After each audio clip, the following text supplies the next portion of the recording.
Hello everyone, welcome to Fantasy Recaps family. Today we are going to see an action-adventure film from 2011 titled Conan the Barbarian. Spoilers ahead, watch out and take care. The movie starts in ancient kingdoms.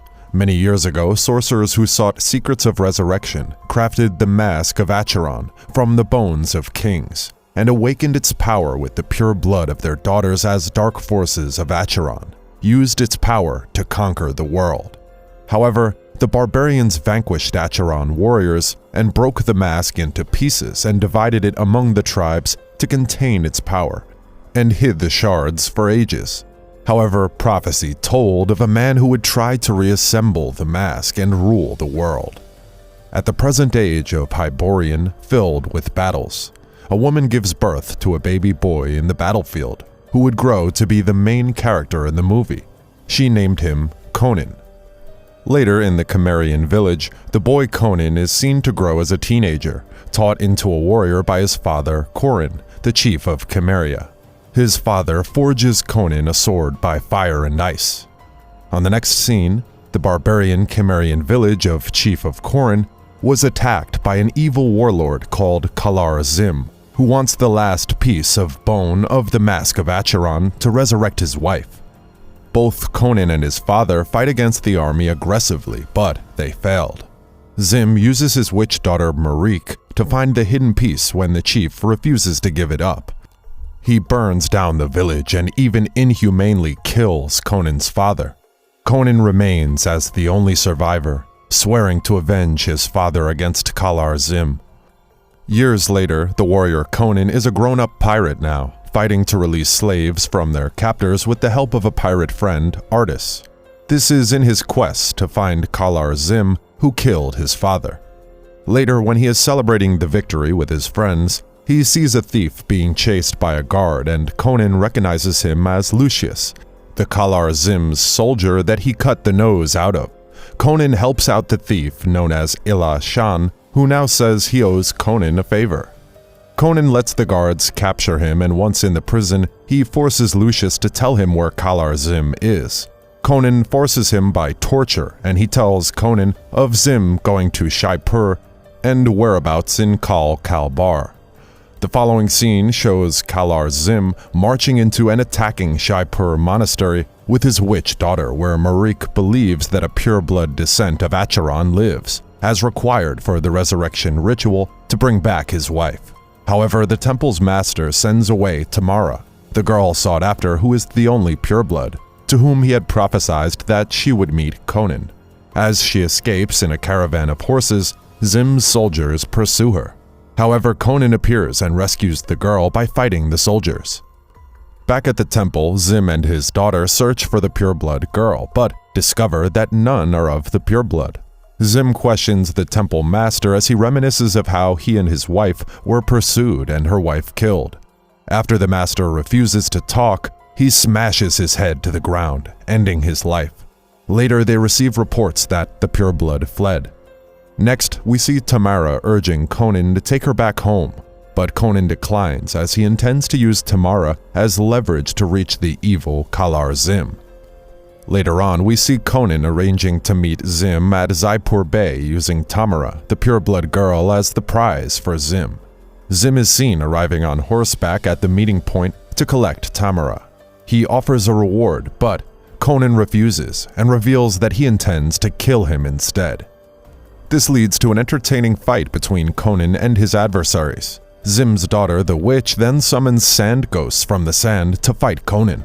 The girl manages to free herself and runs away, but is pursued by the sand ghosts. After a big fight, Conan destroys many sand ghosts, and Tamara also killed some sand ghosts. When the sand ghosts return to the soil, defeated, Zim himself appears to fight with Conan. Conan introduces himself to Zim as the Cimmerian whose father he killed. There was a big fight between them, but Zim's daughter helps his father to defeat Conan.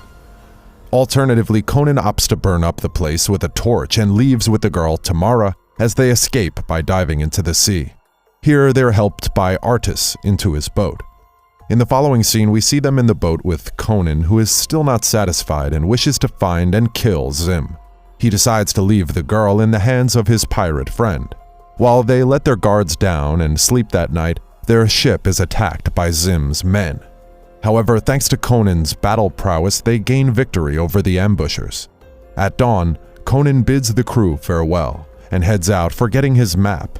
The girl takes the map to him, which leads to their intimate interaction in the forest.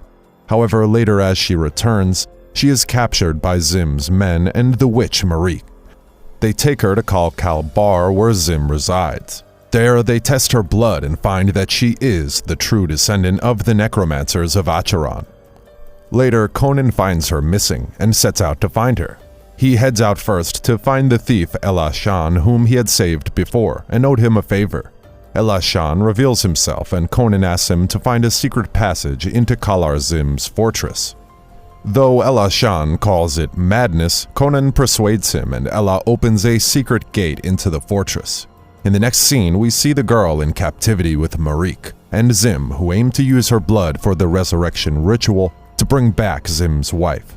Zim wishes to be made into a god by the power of the mask, bring back his wife, and rule the world. As Conan breaks into the fortress, the pureblood girl Tamara is bound onto a round wooden altar. Conan breaks in, but they are met by a giant octopus which chokes and coils around Elashan.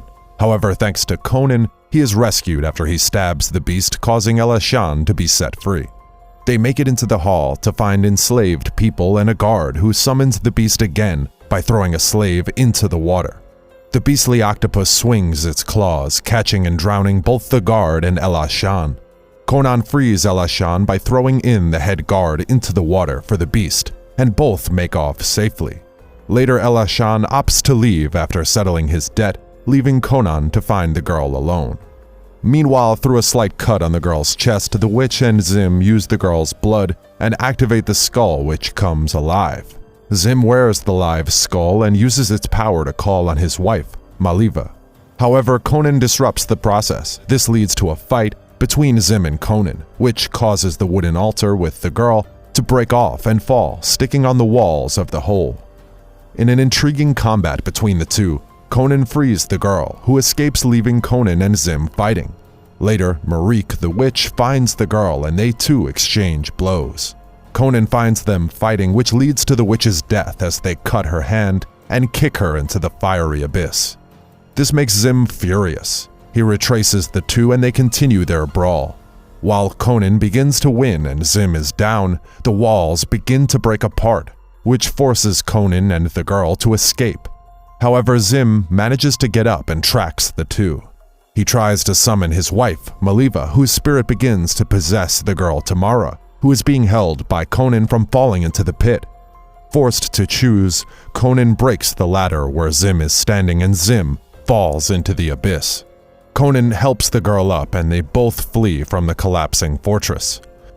The final scenes show Conan take Tamara to her home as they bid each other farewell.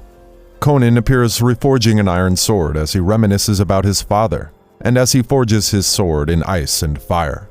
He lifts the sword up in the air, bringing the thrilling movie to a wonderful end. Thanks a lot for watching, guys. If you like this video, please consider subscribing to our channel. I'll be back with another interesting movie. Until then, take care.